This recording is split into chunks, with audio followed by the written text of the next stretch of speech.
Hello, this is the section 5.9 lesson. In this section we discuss a type of hypothesis test called one-way ANOVA. Now the calculations for this type of test are very complicated, but luckily the calculator is going to do all those calculations for us. So here in this lesson we're going to focus on understanding the basics of what's going on and a little bit about the calculations involved. Now, this section is really a generalization of section 5.6, where we talked about the two-sample t-test.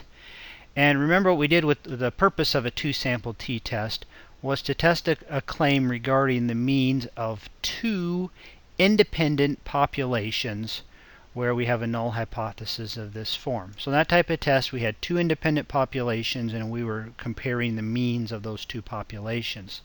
And so we did that by selecting random and independent samples from each population, and then we calculated the mean and the standard deviation of each sample, and we used those numbers to calculate our test statistic.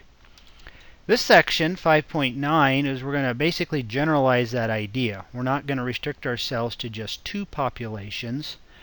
We are going to test claims regarding the means of more than two independent populations. So to illustrate this, let's look at example 593, where a seed company plants 4 types of new corn seed on several plots of land and records the yields in bushels per acre of each plot as shown below. So we have our 4 types of seed here, A, B, C, and D.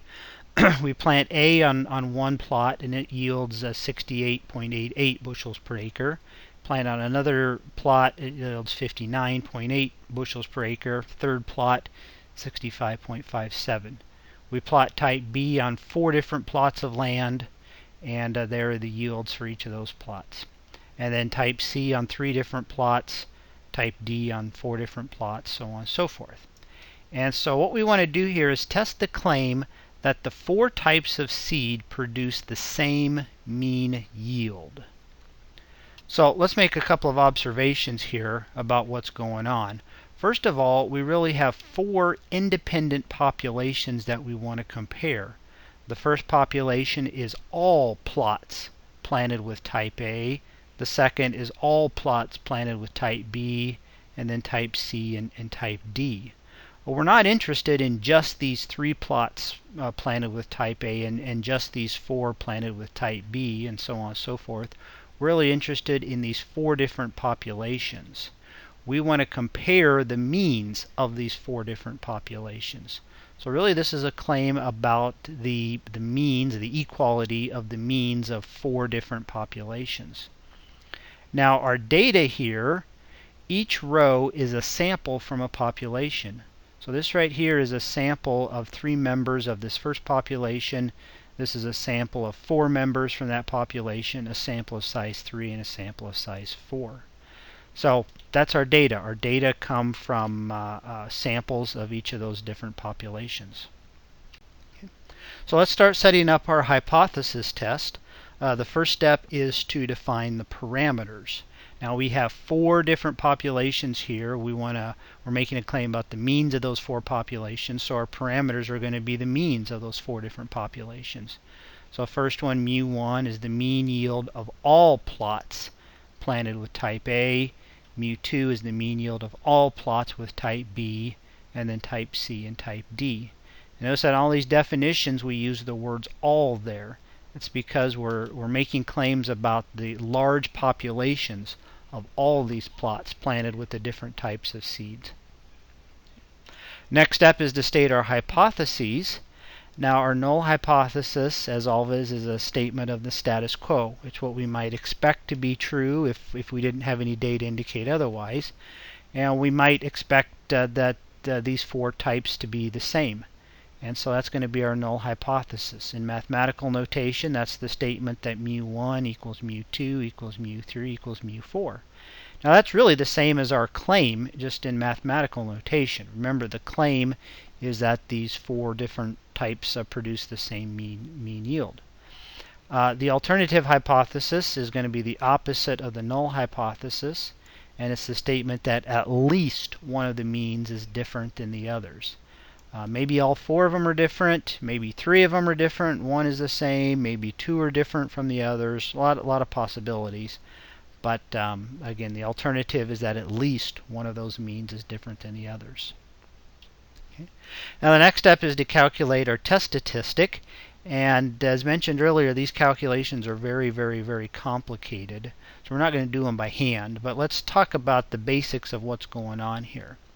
So like in section 6.3, 5.6, when we tested, made a claim about 2 population means, the first thing we did is we calculated the mean and the standard deviation of each sample. And so that's what we've done here, calculated the mean and standard deviation of each of these 4 different samples. So this sample mean right here is an estimate of mu1. This is an estimate of mu2, an estimate of mu3, an estimate of mu4. Now notice that those 4 estimates are not all the same.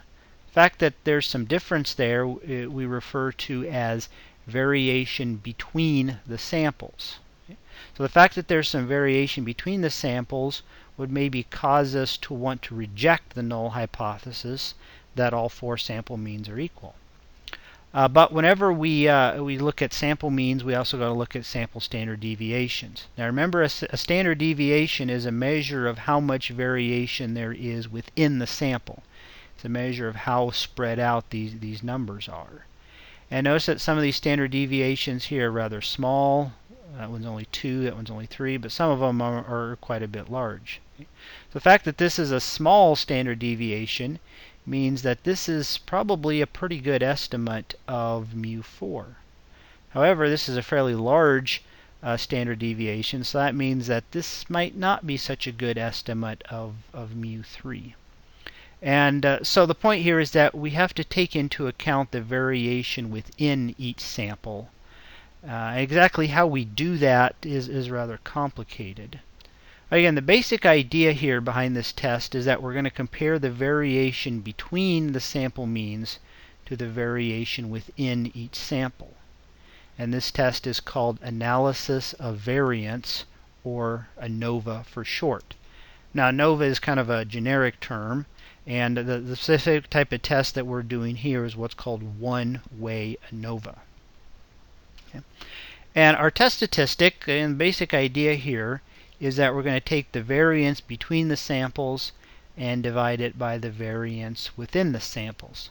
And we're going to call this test statistic F. And the reason that we call the test statistic F is because this test statistic is an observed value of a random variable with an F distribution. Now, F distribution is one of those distributions that we skipped over in Chapter 3, so let's briefly talk about the F distribution. F distribution is named after a man named Sir Roland A. Fisher, who did pioneering work in statistics in the early 1900s. F distribution is somewhat similar to the chi-squared distribution. Here's a graph of some different F distributions. Notice the shape of like this one right here kind of resembles a chi-squared density curve. With a chi-squared distribution, we had different degrees of freedom. With an F distribution, we have a numerator degree of freedom and a denominator degree of freedom.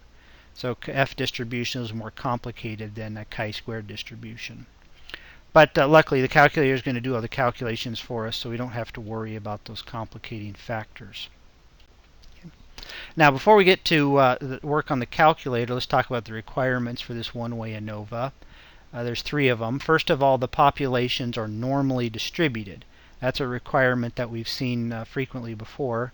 And this is, in ANOVA, this is what we call a loose requirement, meaning that as long as the populations are not too far from normal, we're going to be okay. So they don't have to be perfectly normal, they just can't be too far. Second, another loose requirement that the populations have the same variance, or stated another way, they have the same standard deviation. Third is a requirement that we always see the samples are random and independent. This right here is a very important word here, that what happens to one sample cannot have any effect on any other sample. If our data come in pairs or triplets or anything like that, then we're not going to be able to apply this one-way ANOVA test. Now let's talk about how to calculate the test statistic and the p-value on our calculator. First thing we need to do is enter the data. And at first glance, it may seem like we need to enter our data as a matrix because that's kind of the form that our data was given in. But actually, we need to enter it into lists. So if we go to the Stat menu and then Edit, we'll get our data editor and with our 3 lists there. And so we need to enter our first sample of data into L1. So these are our yields for type A. And then our second sample, this is type B. Our third sample, and then there'll be a fourth sample in L4 that you can't see there. Next, we need to go to the Stat Test menu and then scroll up or down to the very last entry. It's either option H or option G, depending on what type of calculator you have, but it's called ANOVA.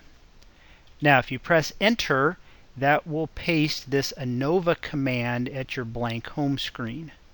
The next thing that we need to enter is the list containing the data. So you do an L1, which is second 1 button, comma L2, second 2 button, and then L3, comma L4, and then an end parentheses. And then you press Enter. There's no other options to set. You press Enter, and you should get a window that looks like this. So we see that this is the one-way ANOVA test. Right here is our test statistic, 13.3, and then right here is our p-value, so 7.79 e negative 4. So there's really 3 zeros there, so it's 0.000797. That, for our purposes, is the most important number. Now, there are lots of other information given here.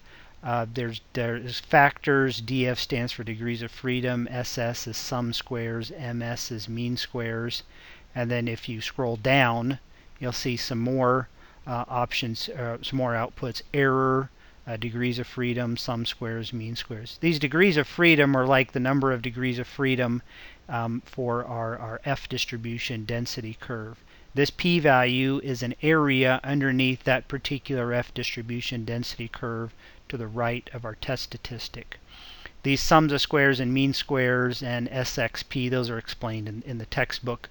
I won't go into those right there. Again, the most important number there is our p-value. Now we can interpret that p-value in the exact same way that we've interpreted every other p-value to come to our technical conclusion. So here's our p-value out to 4 decimal places. We compare that to our significance level. None was given in the problem, so we'll use our default 0.05. Our p-value is indeed less than 0.05, and so our technical conclusion would be to reject the null hypothesis. Last step in any hypothesis test is to state our final conclusion.